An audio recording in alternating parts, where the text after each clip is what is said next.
Hello. Hola Martín, how are you? ¿Cómo estás? Bien, bien, ¿y tú? Thanks. Good. We're just waiting some 5 minutes before we begin. Yeah, good.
Can someone tell me what is the order of interventions, please?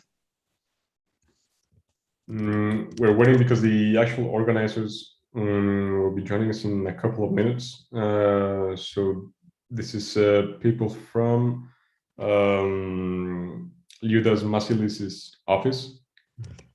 So once they come, they will give you a short brief. Thanks.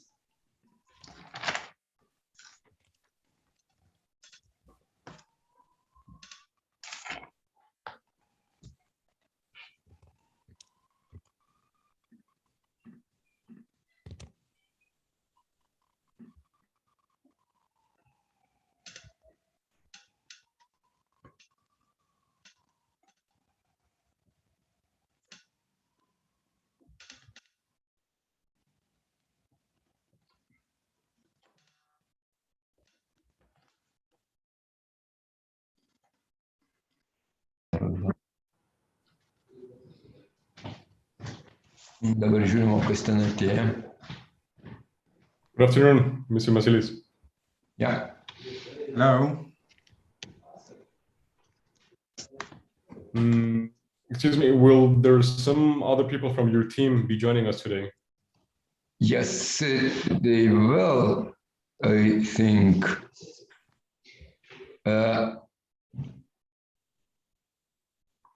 You're muted, sorry.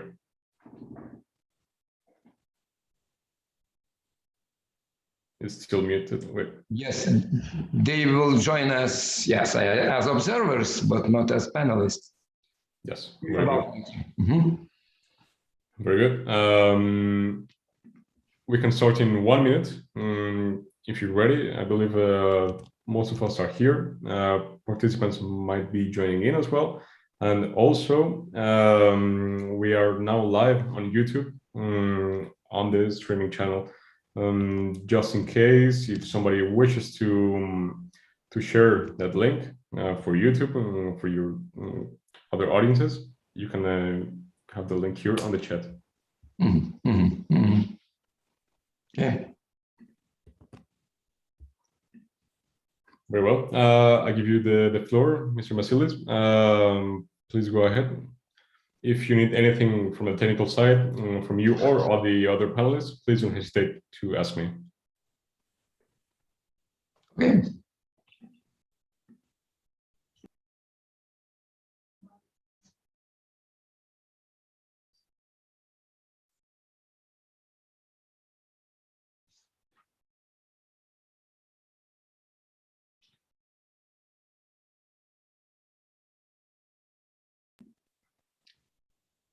Good.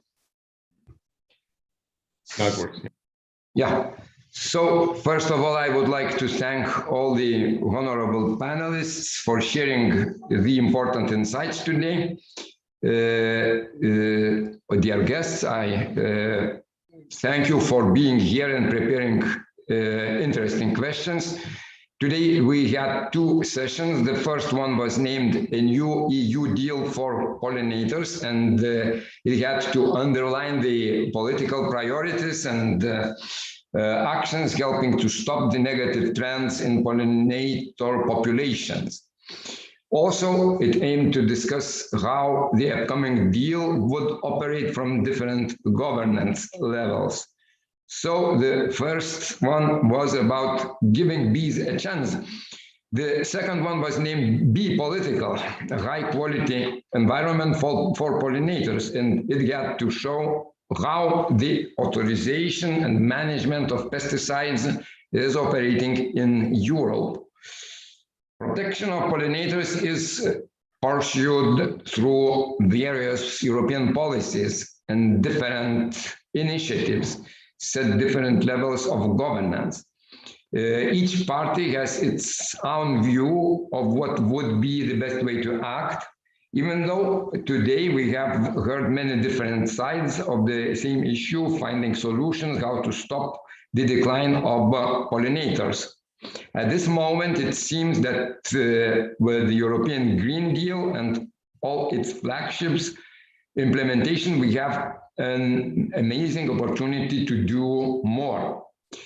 Now I would like to invite three more speakers, Mr. Klaus Berend, Head of Unit Pesticides and Biocides in European Commission, Mr. Kęstutis Navickas, Minister for Agriculture of Lithuania, and last but not least, Mr. Martin Dermin, Health and Environment Policy Officer from Pan-Europe, to share their thoughts and impressions about today's discussions. So, first of all, I would like to invite Honorable Minister, Mr. Kęstutis Navickas. Thank you, Liudas, and thank you for all organizers for this, I think, for important topic you're bringing pollinators in agriculture. This is, I mean, always its issue. And I would like to say, having a summary of today discussion, I would like to underline a few political things. One, it's no question, pollinators, it's very important, and not only for agriculture, but also for biodiversity, or primary biodiversity of agriculture. But honestly speaking, in my country, but also at EU level, farmers starting to recognize that pollinators also bringing additional harvest to in agriculture sector. I think it's where, I mean, not ignoring the fact our importance of pollinators, and also we as a country and also European Council, we are supporting a Commission position. I mean, of 7%,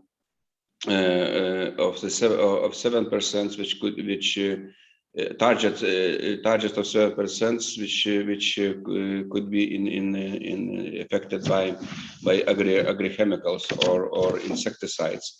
But what thing I would like to underline, I mean, I think we are still too much how to say concentrating on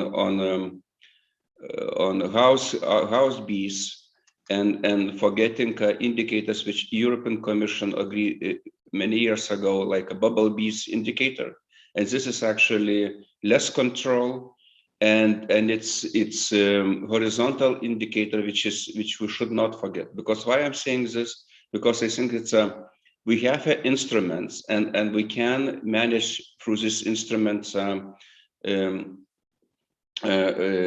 amounts of house bees.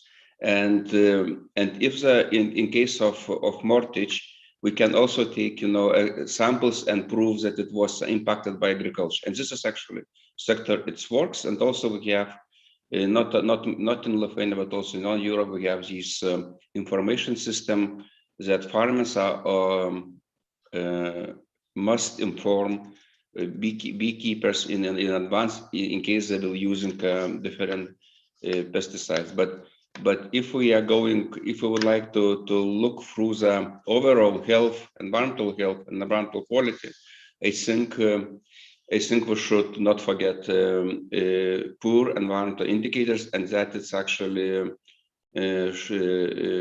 should be somehow not forgetting, which is mainly belongs to the DG environmental, but we as a agriculture sector should have in our vision. So secondly, you know, it's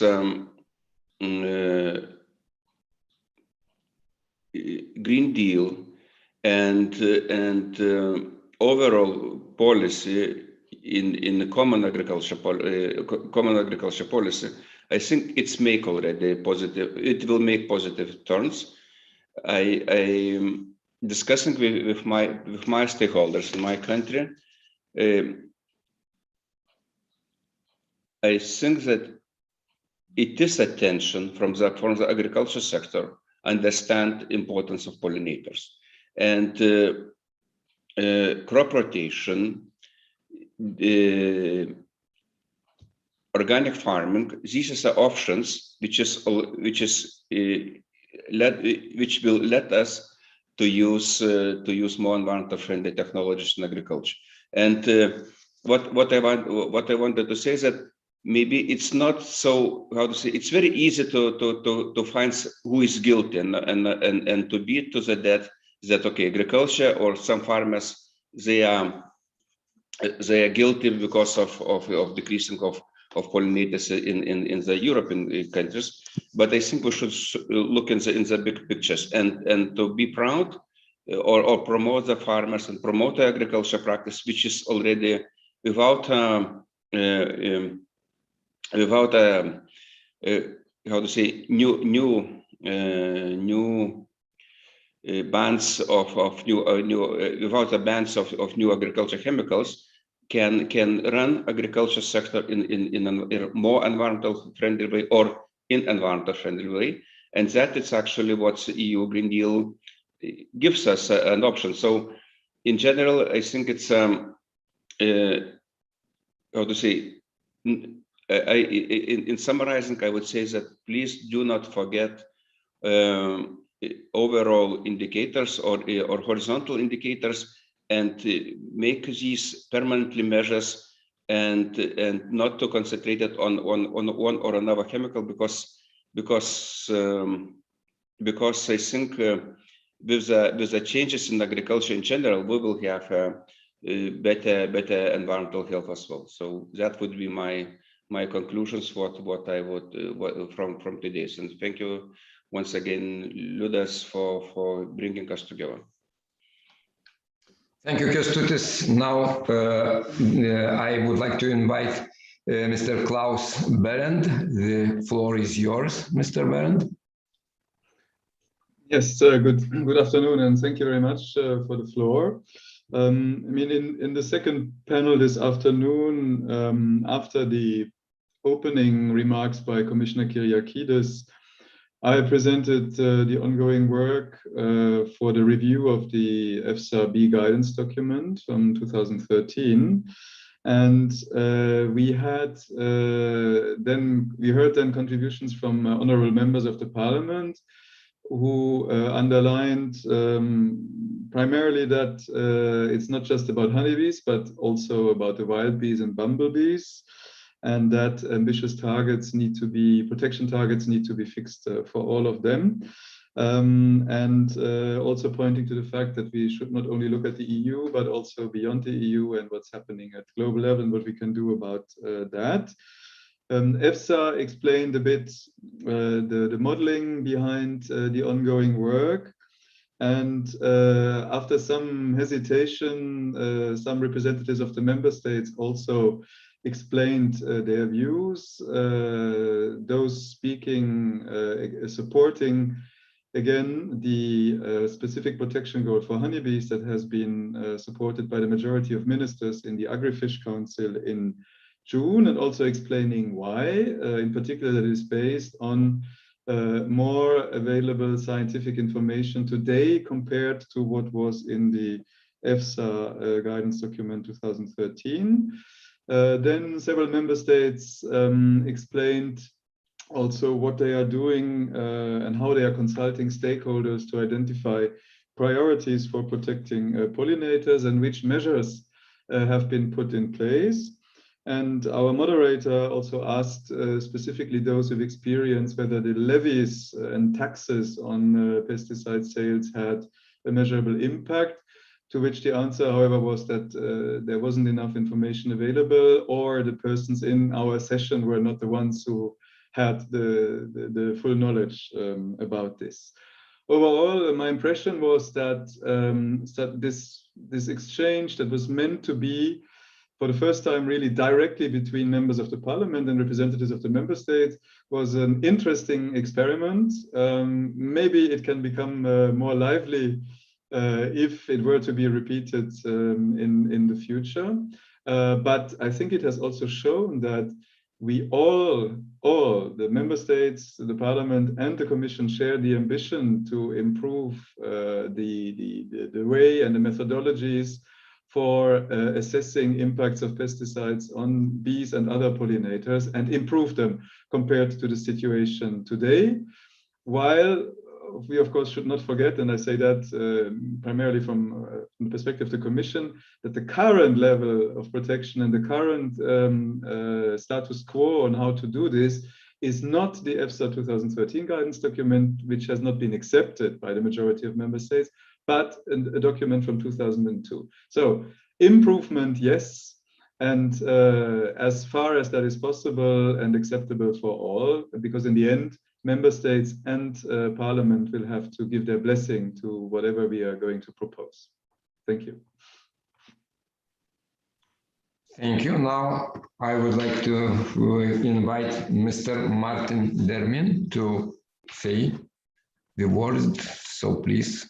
Thank you, Mr. Masilis, and thank you very much for inviting Pan-Europe to express how we have lived these two sessions.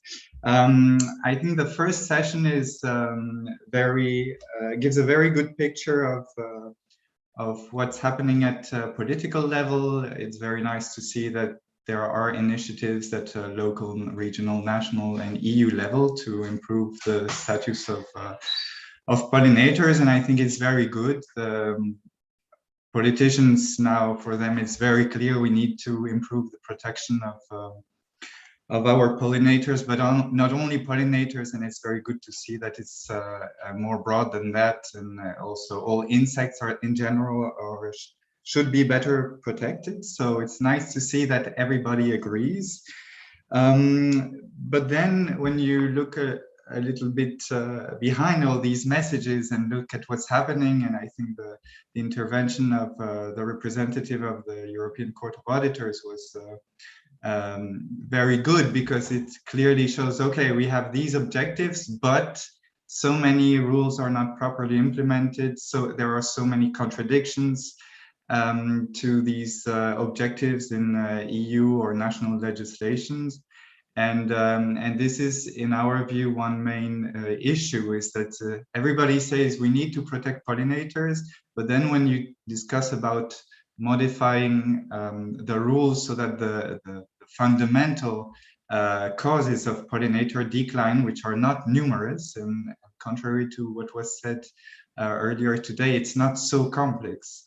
Apart from climate change, that indeed is more difficult to fix, pollinators and insects in general, they multiply, reproduce very quickly. So what we see is that as soon as you bring back shelter for pollinators, like hedges, like putting flowering strips, as long as every time you strongly reduce the use of pesticides, pollinators come back very quickly. And this is very positive. As Mr. Timmermans said, we can still fix it. And this is very encouraging, but the issue is that the main drivers of pollinator decline are not tackled quickly enough. I also noted that what's very positive as well is that we talk a lot about wild pollinators and not so much anymore about honeybees. Even if I'm a beekeeper myself, wild pollinators are much more sensitive to the causes of decline, and no beekeeper is behind them to support them. So it's very good that we give more attention to them. I also noted some what I call this schizophrenic approach from public authorities, is that on the one hand we can use cap money to support pollinators, which is very good. We can plant hedges and do this and that. But on the other hand, the biggest part of the cap budget will be used to keep supporting the industrial model of agriculture that destroys pollinators. So it's an incredible waste of money, of course. And I think that all these initiatives that are taking place and that are very good will not be useful if we don't stop thinking, okay, on the one hand, on the side, let's protect some bees and pollinators and insects, but in the field we keep using toxic insecticides. So I think there's still a big change that must be done there. Then in the second session, I think it gave a very clear picture to the audience on how things are taking place at EU level when it comes to deciding on what level of protection we want to give to bees.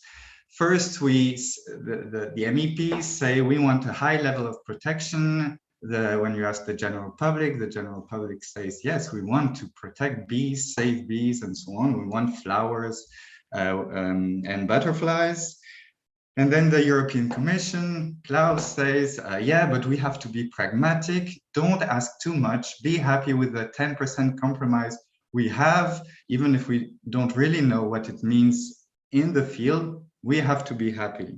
And then the EFSA comes up with its very complex and theoretical model. We don't really know what the consequences of the implementation of this model will be. And then when it comes to who is deciding in the end, which are the member states, SCOPAF, and I was feeling really bad for you, Klaus, because you were waiting for SCOPAF members, for member states to react, and nobody is there. It's a very untransparent standing committee. We don't know the official position of the member states. The meetings are not public. There are minutes, but we never know the position of our own countries, which is a very big problem, because sometimes in some member states, the minister says, yeah, I want to protect bees. And then when it comes to deciding if neonicotinoids should be banned, then they vote against the ban on neonicotinoids. So there we need really much more transparency. It's very important. And then finally, when we have at 10%, the NGOs and independent scientists complain that it's not good enough, that it's not scientific, that we only assess one substance, while wild bees are exposed to dozens of substances the whole year round, and that it's not sufficient. So if we really want to meet the objectives of the biodiversity strategy to restore biodiversity, if we really want to reach this 50% reduction in pesticides use and risk, we need to be much quicker in the decision making, and also to be much more transparent. And for the moment, it's not the case. And citizens in general are fed up with this approach, with the fact you need 25 years to ban neonicotinoids, and now there are other bee toxic pesticides that are under discussions for months in the standing committee because no decision is taken on banning them. So that's the reason our NGO and 200 NGOs are running the SaveBeesAndFarmers.eu ECI, European Citizens Initiative, in order to collect signatures to really push for the European Commission and the European Parliament to really make a change. And we really need a medium-term plan to replace pesticides in the market. And as a last remark, if I may, I think it's very important for the future of Europe to really do what we say. Now we have this 50% reduction of pesticides objective in the EU until 2030. We have this the recovery of biodiversity. It's not only halting the loss, but also recovering biodiversity objective. And we have to do it. If we continue in the path we are, and to accept that 10%, we have to be happy with it, we will never make it. And we know that, and I think a lot of people in the Commission know it as well. But we have to give more space to nature and to change the way we produce food. And it is possible. Scientists demonstrate it's possible to produce enough food to feed Europe and the world with agroecology. So we need to go in that direction. Thank you very much. Thank you. Does anybody want to comment each other now, or somehow to react? Yes, just one reaction. I didn't say that we have to be happy. What I said is that we have a chance to make progress compared to the current situation. But I didn't say, Martin, that we have to be happy with that. And there's always room for improvement also further on, which I explicitly also said that when we get better tools, like the APIS RAM that is currently being developed, we are perfectly, in that case, happy to take it on board. So for now, don't give the message that I said everybody has to be happy with the goal that the ministers supported, but it is an improvement and a step forward compared to the current situation. Thank you. Thank you. So today's session touched on many important points of pollinators protection. Pollinator Week continues, and I invite you not only to the events tomorrow, but also to national Slovakian and Lithuanian sessions. I personally invite everybody to the national session of Lithuania called Beekeeping, Past Traditions and Future Challenges. It starts in 17:30 in Brussels time. So thank you once more again, everyone, and goodbye. Thank you, goodbye. Bye. Thank you very much.